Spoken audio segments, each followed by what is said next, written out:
ফেরাউনের একটা বন্ধু ছিল, তার নাম ছিল হামান। এই হামানে ফেরাউনারে খোদা পর্যন্ত বানাইছে। আপনারা কিশোরগঞ্জ নাউজুবিল্লাহ থাকলে বলতে পারেন, আসেনি?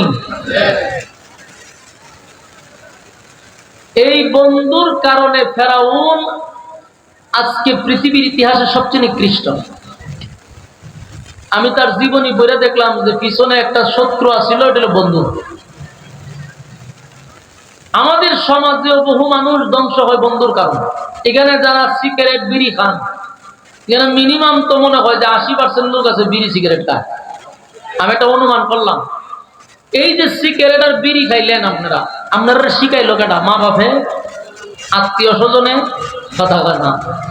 ছোটবেলা কি মা বাপে কইছে যে বাবা তুমি একটা টান দাও তো দেখি, মাশাআল্লাহ সুন্দর টান দিতে পারে, আরেকটা টান দাও, এভাবে শিখাইছে না? আপনি যখন টান দিতেন মা বাবা হাততালি দিছে, তাহলে মা বাবা শিখাইলো না, আত্মীয় স্বজনও শিখাইলো না, তাহলে শিখাইলো কেটা? হ্যাঁ বন্ধু। আপনি চলবেন বিড়িপুরের সাথে, আপনারা কি মধু খাওয়াইব? আপনারা বিড়ি খাওয়াই ছেড়ে দিব, গাঞ্জাও খাওয়াইতে পারে। এই জন্য সাবধান। আমার কথা দিয়ে আপনারা কষ্ট পাইন না, বাস্তবতা তুলে ধরবো ইনশাল্লাহ। সিগারেট যারা খায় এর সাথে যারা চলে, অটোমেটিকলি আপনি সিগারেট শিখবেন। কারণ হে একদিন দুই দিন আপনারা একটা টান দেয়, কত মাগ নেই হয় ওই দুস্থকে টান দেয়। আপনি নতুন টান দিয়া খাসি শুরু করছেন, হবে না একটু ঠিক হয়ে যাবো, আরেকটা টান দেয়। এইভাবে আপনারা বানাই নিল সিগারেট করবে। যারা নেশা করে তাদের সাথে চললে আপনি নেশাখোর হবেন। যারা মদ খায়, বোতল যারা খায়, বোতলপুরের সাথে চললে আপনি বোতলপুর হবেন। যারা সুদ খায়, সুদকুরের সাথে চললে আপনি সুদকুর হবেন। যারা ঘুষ খায়, ঘুষখোরের সঙ্গে বন্ধুত্ব হইলে ঘুষখোর বানায় দিব। জানাকুরের সাথে আপনার সম্পর্ক হইলে জানাকুর বানায় দিব। বেনামাজির সঙ্গে চললে আপনি বেনামাজি হয়ে যাবেন। এজন্য বন্ধু নির্বাচনের ক্ষেত্রে খুব সাবধান। যখনই বন্ধুত্ব করবেন তখন দেখবেন তার স্বভাব চরিত্র। কারণ সৎ সঙ্গে সদ্বাস, অসৎ সঙ্গে সর্বনাশ। এই জন্য সর্বনাশ হওয়া যাবে না। বন্ধুর কারণে জান্নাত, বন্ধুর কারণে জাহান্নাম। কারণ যার সাথে যার মহব্বত, তার সাথে তার কিয়ামত। আপনি কি একজন বেনামাজির সাথে বন্ধুত্ব করে হাসরের মাঠে বেনামাজির সাথে দাঁড়াইবেন? কথা হয় না।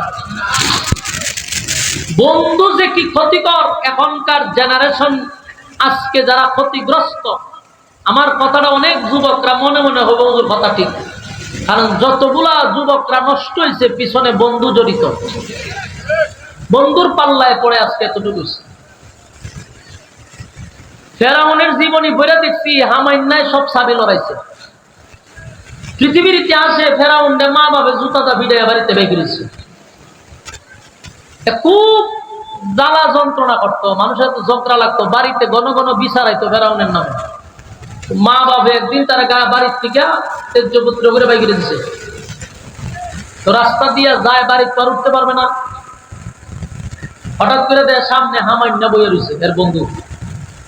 আমানের দিকে, বন্ধু কোথায় যাও? দুই চোখ যে দিকে যায় আমি সেদিকে যাব। তো কেন? বাড়ির থেকে জুতাটা ভিড়াইছে, আর বাড়ির যাওয়ান দিত না। হামাইন্না কয় দোস্ত তোর যেই গতি আমারও সেই গতি, আমারও বাড়িতে উঠতে দেয় না, আমার ভিড়াইছে। তো ল যে হানন্দি মন চাই কিনে দেখে এই দুটা একত্রিত হইয়া সুজা চোখ দিকে যাই দিয়ে যাওয়া শুরু করছে মিশরের দিকে।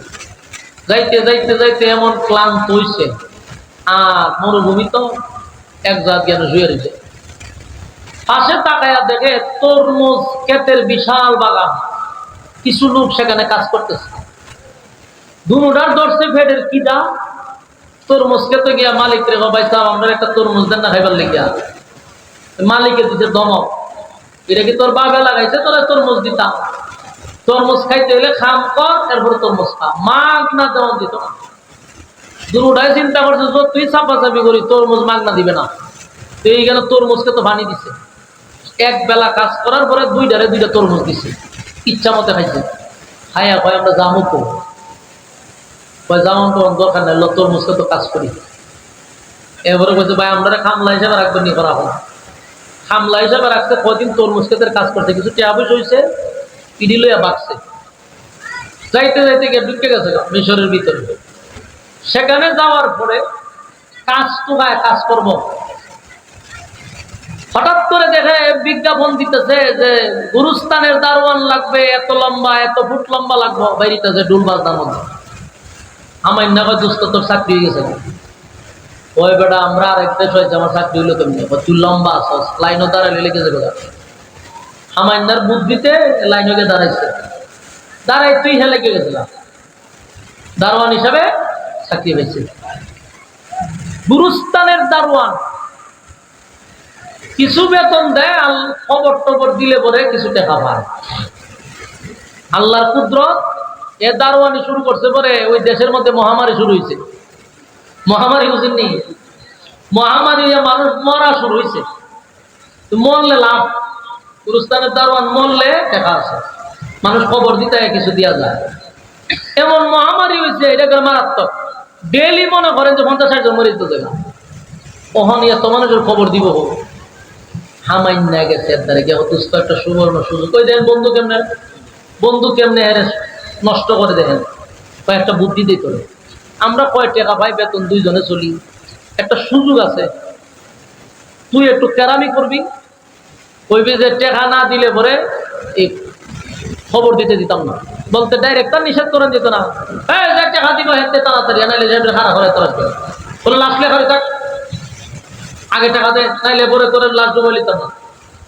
মানুষ লাশ লুয়ে হারিয়েছি তার যদি লাশ করছে জায়গা এত সময় হারে থাকতে বেটা নে 2 টাকা 3 টাকা এটা দিতে দিয়া দিয়া লাশ ডুবে এরকম করতে করতে করতে টাকা বস্ত হয়ে গেছে লড়াই উঠে তার এত টাকা হয়েছে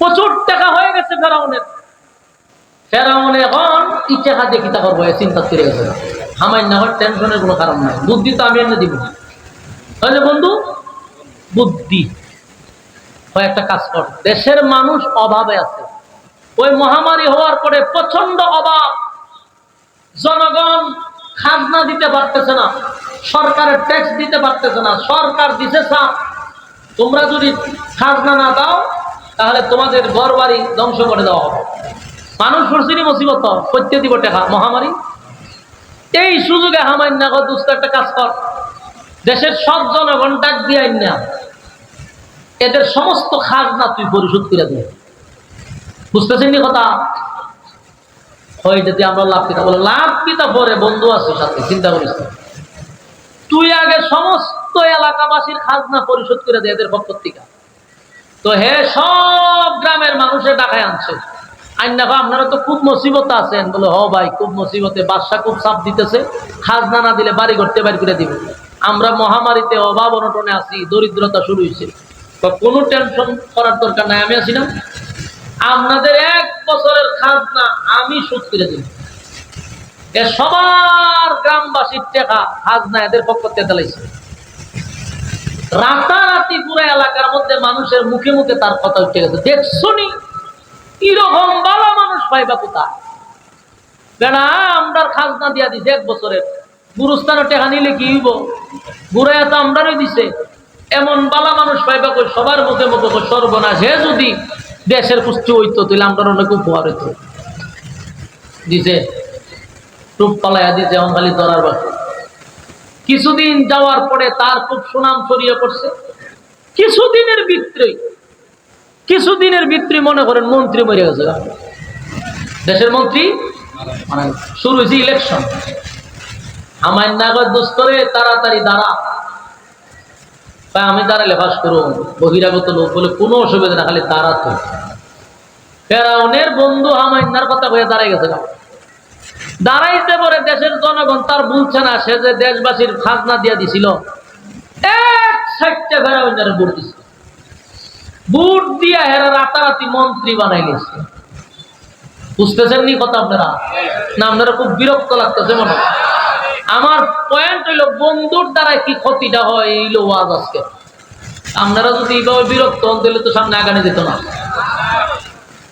এখন এক শান্তি শেখে মন্ত্রী হইয়া চিন্তা করছেন নি কোনারের লোক হয়ে গেছে অযোগ্য লোক যোগ্যতার স্থানে গেছে গা তরমুজ খেতে সামলা আছে এক জায়গা মন্ত্রী, তখন মন্ত্রী হয়েছে হামাইনারে ভাই দোস্ত তুই টেনশন করার দরকার নাই, আমি যদি মন্ত্রী হয়েছি তুই আমার লগই থাক। দুইজনে চলাইতেছে, দেশের জনগণ হাতে আনছে। ঘটনাক্রমে আরো কয়েক বছর পরে দেশের বাদশা মরে গেছে। দেশের বাদশা মরার সাথে সাথে ফেরাউন একটা ঘোষণা দিছে যে আপনারা কি বলেন, নির্বাচন দিব না আপনাদের সমর্থনই যথেষ্ট? দেশের জনগণ কয় যে আর নির্বাচনের দরকার নাই, আপনি দেশের বাদশা। এক চান্সে গেছে দেশের বাদশা হইয়া। আমার নারে প্রতি সাহের সত্যি মন্ত্রিত্ব, আমার জায়গা খালি হয়েছে, তুই মন্ত্রিত্ব কর। আমার হয়েছে মন্ত্রী, তারা অন্য হয়েছে দেশের প্রেসিডেন্ট। অযোগ্য লোক যোগ্যতার স্থানে বসে গেছে। শুরু হইল তার খেলা। এতদিন তো তার সুরত ছিল একরকম, হামাইন্না তারে ঘুরাইতে ঘুরাইতে কই নিচে দেখে দেশ চালাইতেছে সুন্দরভাবে। কিন্তু ওই যে বন্ধু আমার এক হয় দুস্থ, সম্মান ইজ্জত কোন দিক দিয়ে তোর আর কমতি নাই, সব পাইছস। তুমি একটা জায়গা বাকি রয়েছে, বলে কি? ক্ষুদা দাবি করার বাকি রয়েছে। আপনারা কি করি নাউজুবিল্লাহ আসেনি? ক্ষুদা দাবি করার বাকি রয়েছে। এটা কি ফেরাউন না কইছে না হামাইন্নায় ফুসলাইছে? হামাইন্না কয় তুই ক্ষুদা দাবি কর, এটি বাকি রয়েছে। ফেরাউন না কয় বেড়া তোর মুসকেতে খামলা আসলাম, এরপর হইলাম দারোয়ান, এরপর হইলাম মন্ত্রী, হইলাম প্রধানমন্ত্রী, আর ইজ্জতের কি দরকার? আর ক্ষুদা দাবি করলে মানছে আমার ভিড়াইব। এখনো আসমানি এলেম আছে, এখনো দ্বীনি শিক্ষা আছে, এখনো মানুষের ভিতরে আল্লাহর ভয় আছে। আমি যদি ক্ষুদা দাবি করি তো এইটা হারাম হয়। দুস্থ আমি তোর বলছি ক্ষুদা দাবি করার বাকি রয়েছে, তার মানে এখনই ক্ষুদা দাবি করা যাবে না। 30 বছর পরে তুই ক্ষুদা দাবি করবি। কয় বছর পরে? মানে 30 বছর রাজত্ব যে হ্যাঁ চালাইব হামাইন্না বুঝাইছে। 30 বছর পরে তুই ক্ষুদা দাবি করবি, বাকি 30 বছর কি কি করতেই সেটা আমার দায়িত্ব। চিন্তা করেন হামাইন্না কত খারাপ।